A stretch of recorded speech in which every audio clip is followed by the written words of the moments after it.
Well, there have been plenty of people that have taken videos they don't own to post on Facebook or make pranks that are arguably just flat out harassment. There is only one YouTuber known to do both of these things at the same time. And this one man's name is SoFloAntonio.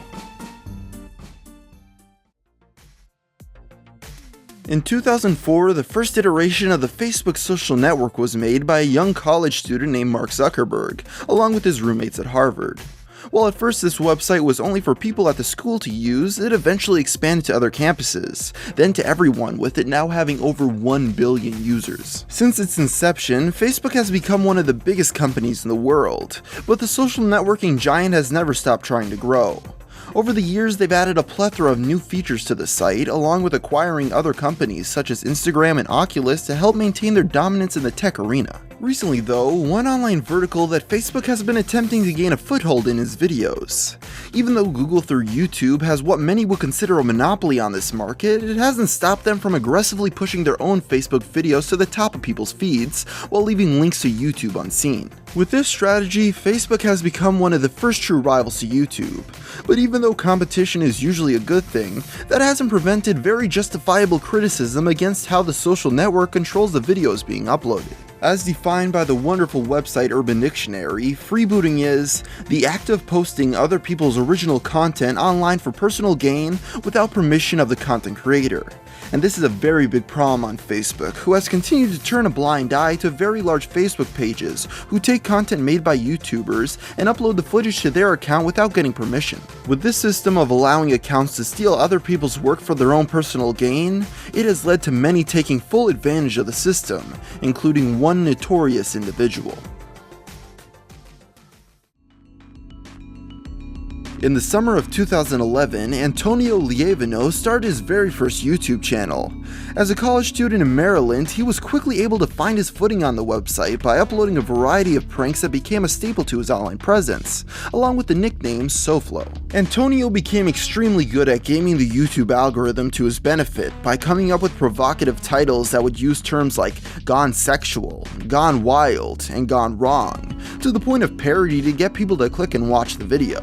Along with this, he would make thumbnails that would feature attractive girls and things circled in red to grab people's attention, along with descriptions filled with keywords that would hopefully bring the prank to the top of search results. And if the video still didn't do well, he'd just re-upload it on one of his other accounts to see if it does better there.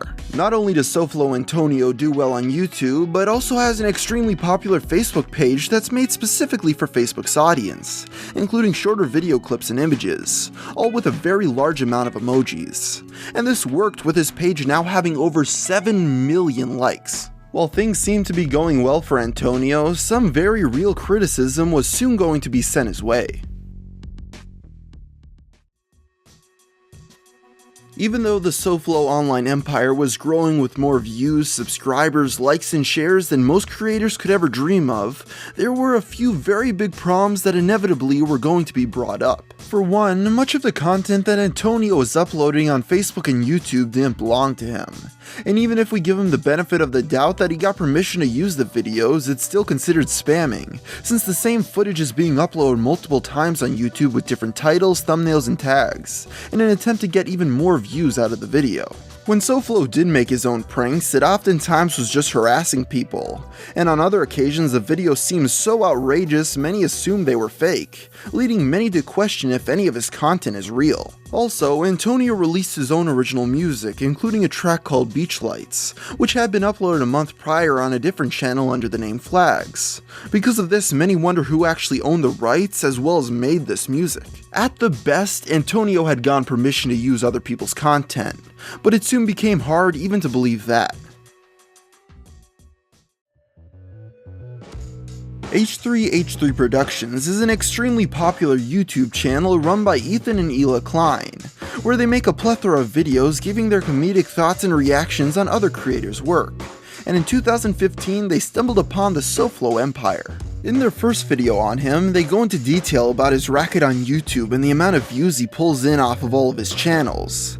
Then in a later video, he proceeds to critique his Facebook page since he does the same tactics there with similar results. The big deal with this video though was at the end, Ethan actually gets in touch with the woman SoFlo freebooted from, verifying that he never received permission to use the clip. I've seen your video on Facebook, like it's gone viral, and I'm like, what are you talking about? I don't even have a Facebook account. I'm really confused. So somebody sent me the link, and just to see this guy who was blowing up my video, and I'm like, wait, this dude like straight up ripped off my content. Like had I had a Facebook page and had I posted it, those would have been my views. For the purpose of parody, Ethan created a Facebook page titled SoFloBro, where he takes Antonio's original pranks in an attempt to show how it feels to be stolen from. But this wasn't the end of things, because Facebook shut down the parody page and gave all the likes it accumulated to Antonio. At this point, Ethan made yet another video updating his viewers on the ever-changing situation. Because of the increasing amount of criticism being thrown Antonio's way, H3H3 received emails threatening legal action if he didn't stop tarnishing the SoFlo brand, but this only fanned the flames. In an attempt to defend himself, Antonio made multiple videos calling out Ethan, but this of course didn't work, with his videos receiving an extremely negative response. With the massive amount of negative attention Antonio has received, it seems he has listened to the criticism at least somewhat.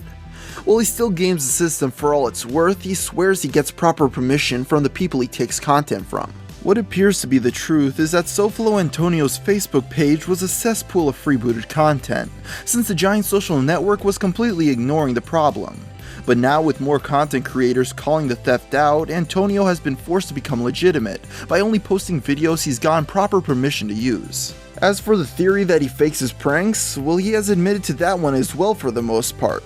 In an interview, he confessed that many of the more outrageous videos were staged, since all the other big pranksters on YouTube fake their pranks and he needs to compete. The behavior on Antonio's part has helped make him the most famous freebooter on the internet. And even if he changed his ways, the title will probably still stick. And because of this, SoFloAntonio, I'd like to welcome you to my Internet Hall of Fame. Whether that's a good or bad thing is completely up to you.